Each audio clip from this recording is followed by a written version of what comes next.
Hello and welcome again to another edition of Lost in Science. This is half an hour on your radio where we talk about sciencey things. All good things science. All good things science.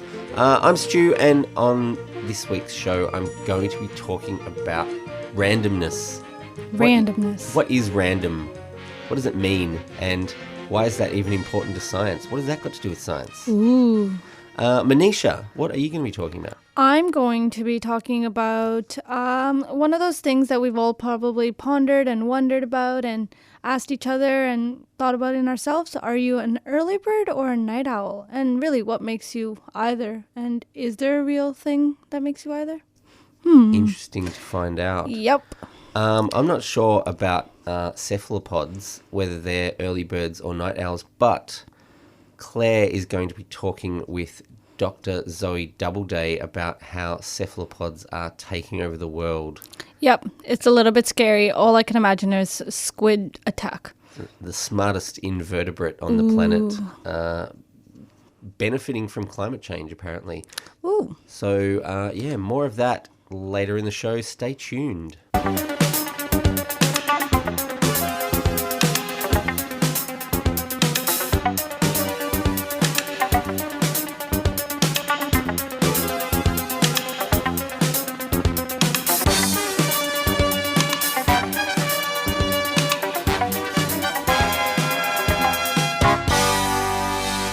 What does the word random mean to you?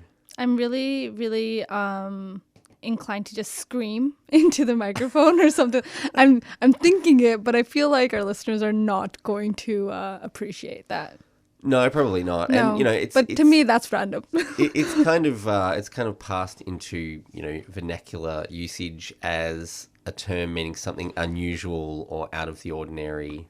Exactly, screaming into the microphone. Kids saying, "Oh, it's so random," or geez. or some random guy. Yeah, that sort of stuff. And the actual meaning literally is that something is unpredictable. It's random. It's a random event. In science, though, we rely on the use of random things. For example, random samples. So if you're running an experiment, you need to remove confirmation bias and other forms of human errors that we consistently produce just because of the limitations of our puny human brains.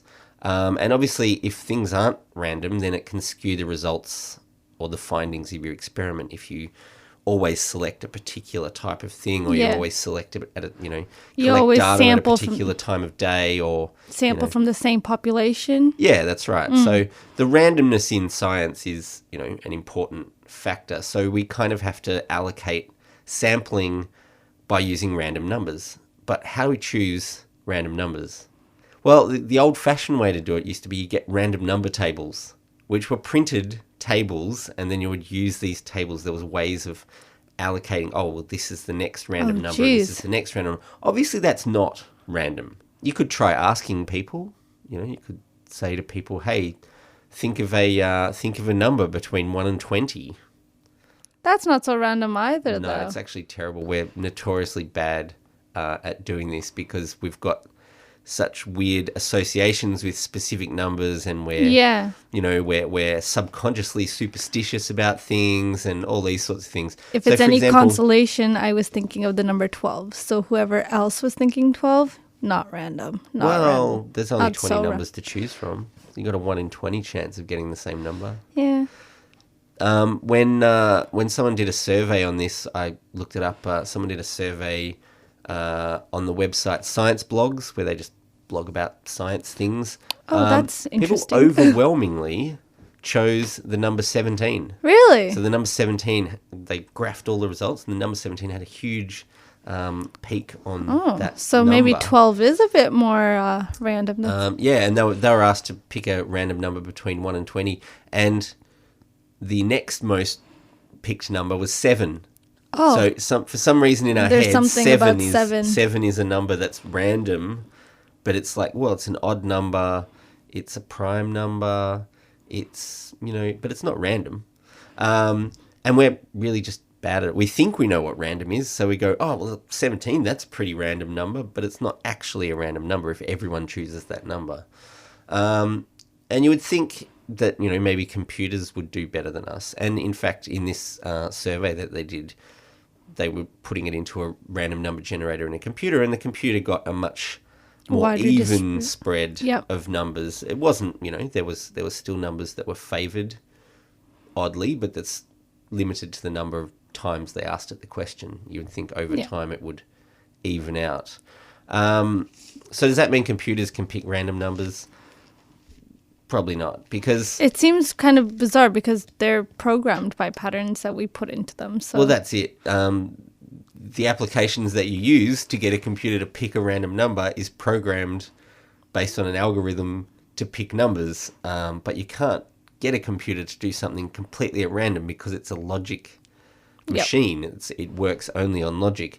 So they can generate an almost random number, but because they are algorithms, it's just like if you were listening to your iPod or MP3 player on shuffle. That's just an algorithm that chooses numbers which would appear to be random. They're random enough that we go, oh, I wasn't expecting to hear this song. It just came on randomly. But it also kind of freaks us out because in really random sets, it's not weird to get two things in a row. That's just as valid a random number as getting two numbers that are really far apart. So, if... because each trial is independent of the last trial. So for you to get that same number again. Yeah, that's right. So, if your iPod plays, two songs from the same album, one after the other, that's not that weird. That's actually random. That's as random as it playing, two songs from one end of the playlist or the other within the set, which is the number of songs you've got on the iPod.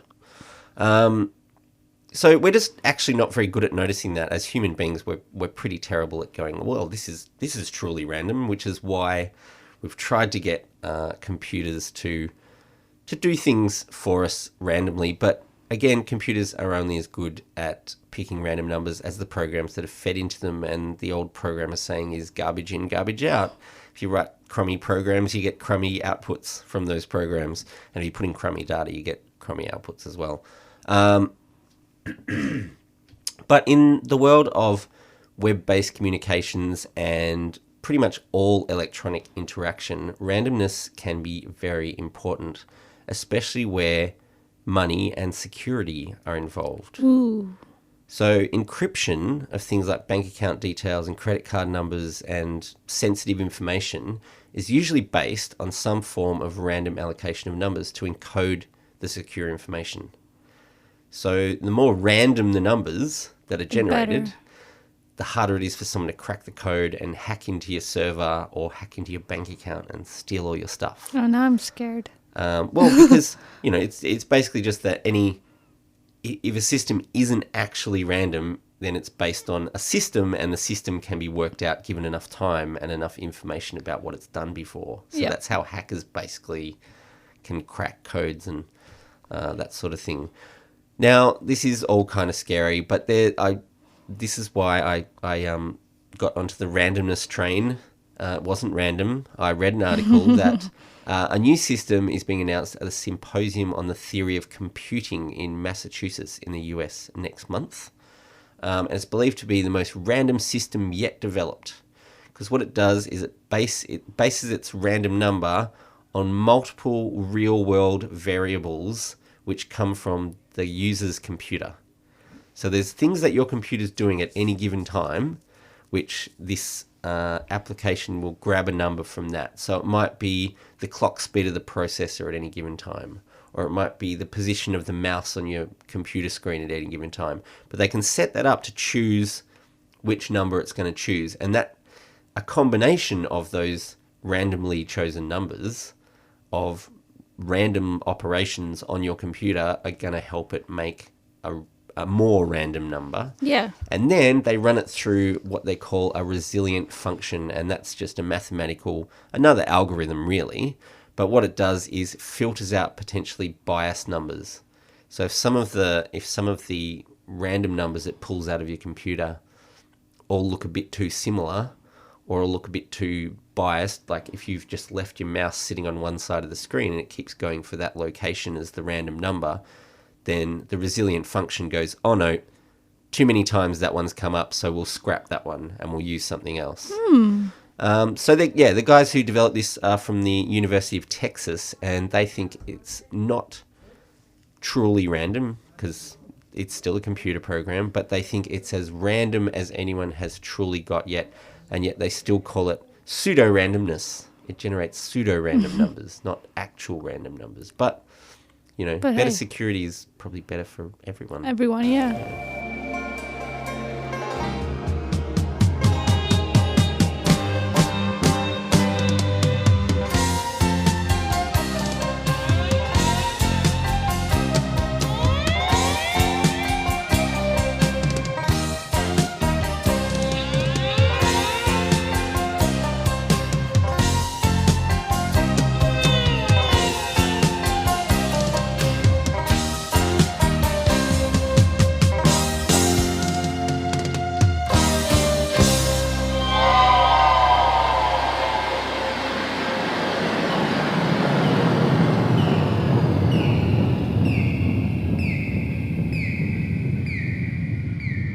Are you an early bird or are you a night owl? And what makes you either? This is a very advanced quiz. I'm putting that out there. Number 1. If you could go to bed whenever you'd like, would you go to bed A, between 8 p.m. and 10 p.m., B, between 10 p.m. and midnight, or C, midnight or later? Midnight or later. 2. If you could wake up whenever you'd like, when would you wake up? A, between 6:30 and 8, between 8 and 11, or after 11? I'd say between 8 and 11. Yeah. Yeah, I wouldn't want to wake up after 11. Third question, the final question is, do you find it easy to get up in the morning? A, yes, B, sometimes, and C, no. No. So, if you're like Stu and you answered C or C to most of these questions, you're probably a night owl. But if you tended to answer A, surprise, surprise, you're an early bird. This was such a complex quiz. Yeah, I really didn't need to do a quiz to figure that out. Yeah. But anyone answering in between, well, you're a little bit of both. What helps us control these preferences? Is there anything controlling them, or is it just our lifestyle? A study out of David Hines' lab at the genetics company 23andMe earlier this year found that there may be a genetic link to your behavior. In the study, they took genetic samples from 90,000 participants who were also asked whether they considered themselves night owls or early birds. The scientists then analyzed the DNA for single nucleotide polymorphisms, or SNPs, and they looked for which SNPs showed up consistently. They found that 15 SNPs, which, if present, They found 15 SNPs, which, if present, were 5 to 25% more likely to be associated with a morning person.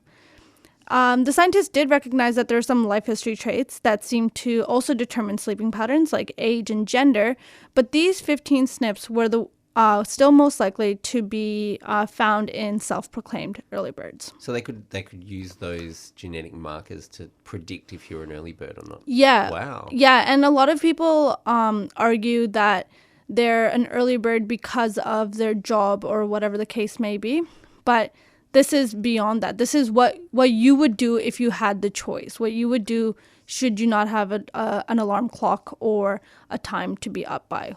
Most studies on sleep variation suggest an evolutionary advantage to having the mix of the two types in our society. If we think back to our hunter-gatherer society, sleeping in shifts seems normal. So we try to optimize our protection because not the entire group wouldn't go to sleep at once. Some people would be awake, and while the others slept. So different family or tribe members are awake at different times of the night and day. Yeah, exactly. So it makes sense that we have these variations in our sleep pattern. But in our modern day, it actually seems that the night owls might be a little bit disadvantaged since our society seems to work between 9 and 5. From this study and other studies, there are actually some patterns that people have drawn out about the health or personality of the different types of night owls and of early birds. So night owls actually tend to be more intelligent and have higher IQs, and they can remain focused on tasks for a longer period of time. So they tend to be more productive. On the other hand, it's also night owls that tend to experience a lot of mood disorders or experience symptoms of depression more likely than early birds. And these have been associated with a number of different things. But some of the ones that kind of jumped out at me were, one was the lack of experiencing sunlight. And if you've been keeping up with some of these mood disorder, like the literature around them, this has actually turned out to be really common along with a lot of them. A lot of our mood is dependent on how much sun and fresh air we get. And then the other thing was a level of isolation, which if it makes sense that night owls would experience a higher level of isolation than early birds, because the world's not working on their schedule, and when they're awake and happy and active and ready to go, everybody else seems to be in bed. Yeah, I wonder if the the rise of the internet has led to less isolation or more isolation in that aspect, because you can always communicate with somebody somewhere in the world at any time. Daytime somewhere, yeah, fair enough. Apparently, there have been studies to suggest that it's not in our genes at all, and it's what we do, and we're a society of night owls now because we have these luxuries, and we have electric light and heating and all that sort of stuff. Yeah. Exactly, and we have no self-control if you're anything like me, and stay up half the night watching TV shows or movies and things like that. And so that's meant to be contributing to our night owl ways. But some people might argue that self-control is going to bed whenever you feel like it. Maybe that's a lack of self-control. Yeah, I'm a grown-up. I'll go to bed when I want. Yeah. Basically. I don't have a bedtime. Anyways, for early birds, in contrast to night owls, early birds are, the whole society being structured around the daytime really works in their favor. They're more likely to progress in their careers and in their social lives and even in their personal lives. They're more likely to be given opportunities or take advantage of opportunities.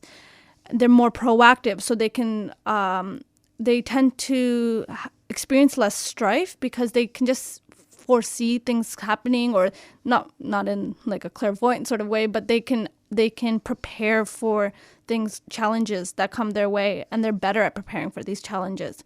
But are they saying that the early bird catches the worm is basically what they're saying? The other side of early birds is that they need more sleep. So even though they wake up earlier, they also tend to go to bed earlier. And they often lack a lot of energy, even though they need more sleep. Or maybe they lack a lot of energy because they need more sleep. But one of the ideas, or one of the theories, is that if you've met an early bird, or if you know an early bird, they are happy and they are in it to win it from the get-go. And maybe they're just depleting their energy use early in the day. Yeah, and then by the time that the rest of the world catches up to them, they're ready for their midday nap, they're or done for the day. They've already handled a week's worth of work in those short hours. Like, they're good. They're quick. It's kind of hard to tell, and to use another bird-related analogy, it's a chicken and egg thing. If early birds are so happy and chirpy and go-getting so early in the morning, and night owls are slow to rise and grumpy and, isolated. Maybe which one of those happened first? Maybe the grumpy night owls just couldn't handle those chirpy early. Just go away. So I'll just wait until you've all left the building, and then I'll go about my business. It's like letting a kid just go through their tantrum. Just let them cry it out, and then they'll eventually shut up and fall asleep. Something like that, I think. Something like that. I keep saying all of these things, and I'm being pretty negative about early birds, but I actually self-proclaimed I'm an early bird. I love getting up early. I love it. I love that time just before the sun rises. That's probably my favorite time of day. Like that 5:30 time. Yeah. Actually wake up in time to experience that. Just putting that out there. But okay, just getting back to the story, it's not all black and white. These results aren't black and white. We don't just say, yeah, you're one or the other. Our sleep preferences are more on a continuous scale. So, more often than not, you would choose something in the middle, or you would choose answer B on the quizzes. And it's because our genes, if the genes are controlling it, if these 15 SNPs have anything to do with it, they're going to be working together, and our behavior will lie along a continuous gradient. So it's much like our height or our skin color or our shoe size. It's not just one or the other. So don't just take these results as pure fact, and rest assured, if you're a night owl or an early bird, it probably has something to do with your ancestors.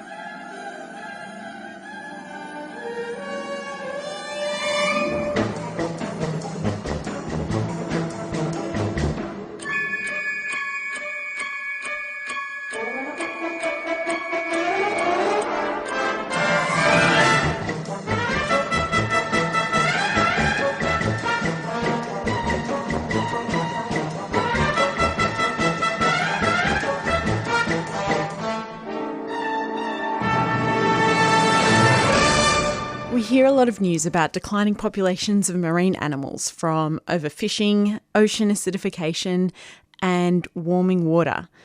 But a new study has shown there is one group of marine animals that are increasing in number: cephalopods, the family that includes the octopus, squid, and cuttlefish. To talk to us about this research, we have Dr. Zoe Doubleday from the University of Adelaide Environment Institute with us. Zoe, welcome to Lost in Science. Hi. Now, Zoe, can you tell us a little bit about your research findings? Are cephalopods taking over the ocean? Well, what we found is we looked at historical data in cephalopod abundance, so how numbers of cephalopods have changed over time for the last 60 years, going back to the 1950s. So we looked at lots of different species from around the world, and what we found is quite a consistent increase in abundance over time. And this was consistent across 3 different groups of cephalopods that have very different biologies and also live in different habitats. So this consistency was quite amazing, so it suggested something large scale was going on that was changing the abundance in cephalopods. And this large scale reason for changing the abundance of cephalopods, do you have an insight into the reasons behind this increase? Yeah, well, it's all speculation at this stage. So the data suggests that it's large scale. It also just suggests that what's causing it is directional. So that what means is it's a process that's going in one direction rather than cycling up and down. So it might be something like global warming, which is generally going on an upward trend. It's directional. So that's one theory, because temperature may speed up the growth rates and the life cycles of cephalopods as long as it's in their optimal temperature range still. And another theory is fishing of fish species. So fish compete with cephalopods for food. They're competitors, but they also predate on cephalopods as well.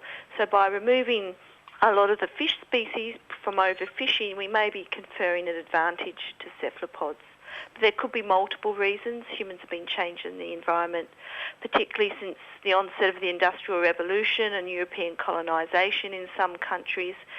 So, and that might be other things, other climate change factors and pollution, habitat modification, things like that.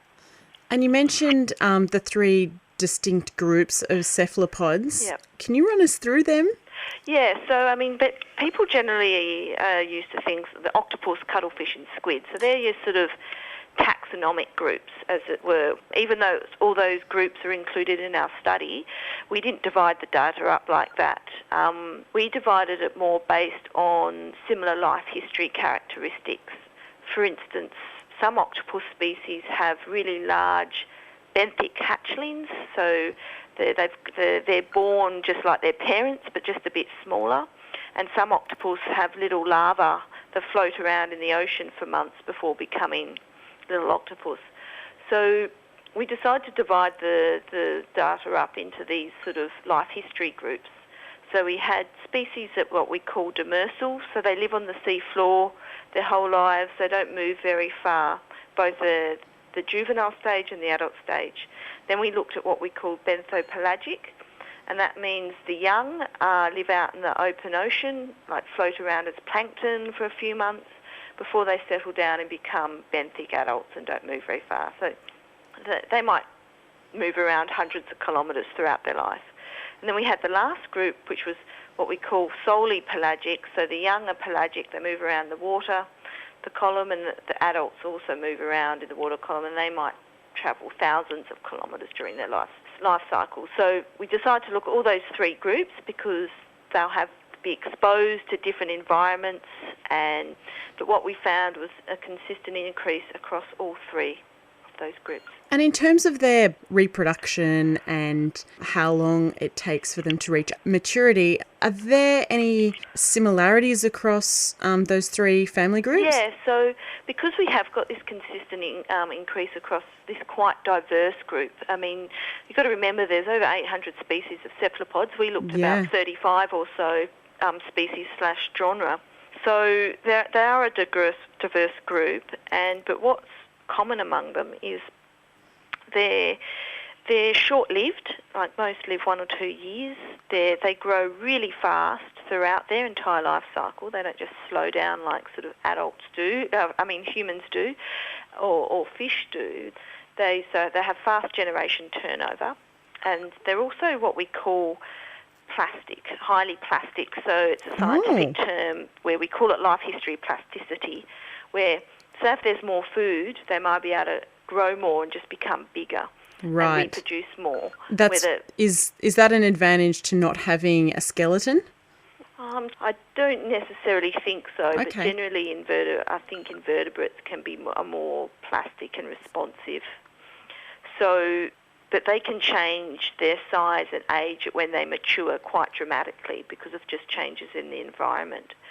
So if the environment changes for better or worse, they can adapt. They can, if you just compare it to humans, we pretty much stay the same size. Doesn't matter how much food's around. We might put on more energy reserves, but we stay the same size. We reproduce capacity is the same, and our maturity, when we mature, we're at the same age and generally the same size. But something like a cephalopod can dramatically change those statistics depending on the environment around them, which is quite incredible. How did you undertake this research? Was it through fishing data or from around the world? Yep, so we collected historical data. There was no one-line database that some people think was there for us to download.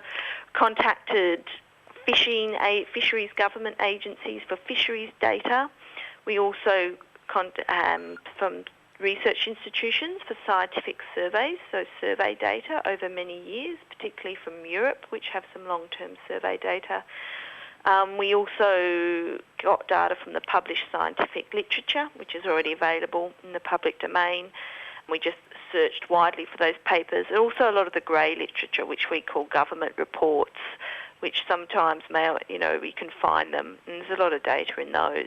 And we, unpublished data, again, we got from agencies, government institutions, and also a couple of NGOs. So we got some series from Madagascar and Mauritius, which were collected from NGO groups working with subsistence fisheries in those countries.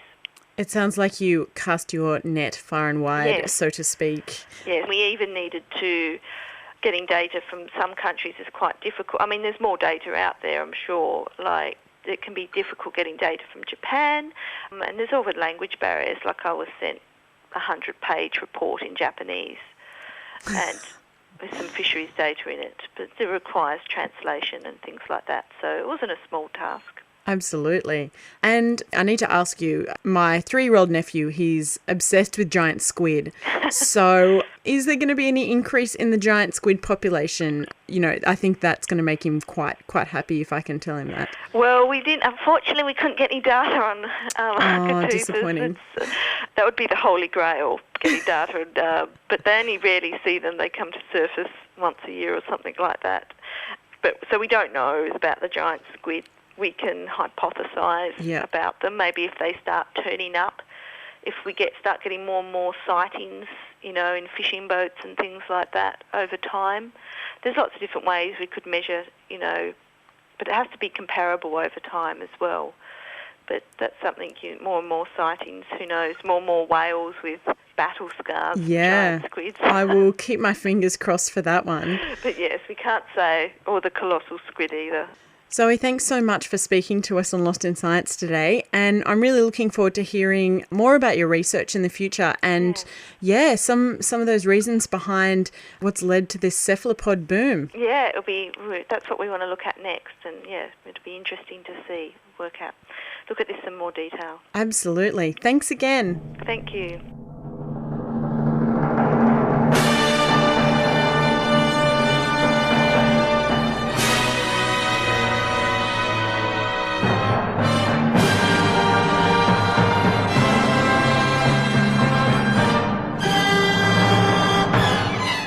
That's all we've got time for on this episode of Lost in Science. Thanks for tuning in and joining us. Lost in Science is recorded at the studios of 3CR in Melbourne and broadcast across Australia on the Community Radio Network with the financial assistance of the Community Broadcasting Foundation. If you want to talk back to us, you can get in touch. We have a Gmail account, lostinsight@gmail. You can also find us on Twitter and on the Facebook. And if that's not enough Lost in Science for you, you can always tune in again next week where the team will once again get Lost in Science!